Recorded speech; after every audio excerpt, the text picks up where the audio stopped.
Pinangunahan ni Acting Chief PNP Police Lieutenant General Jose Melencio C. Nartates Jr.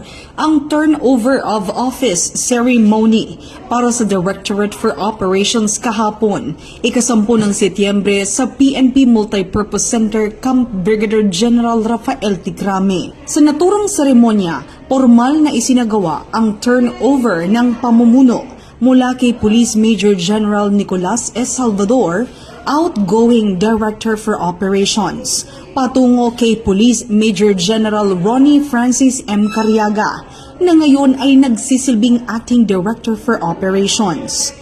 Matapos ang turnover, ginawaran si Police Major General Salvador ng Retirement Honors bilang pagkilala sa kanyang marangal at dedikadong paglilingkod habang siya ay formal nang nagpaalam sa hanay ng pulisya. Ang aktibidad ay sumasalamin sa matatag na tradisyon ng PNP sa maayos at marangal na pagpapalitan ng pamumuno at sa mataas na pagpapahalaga sa serbisyo ng mga lider ng organisasyon.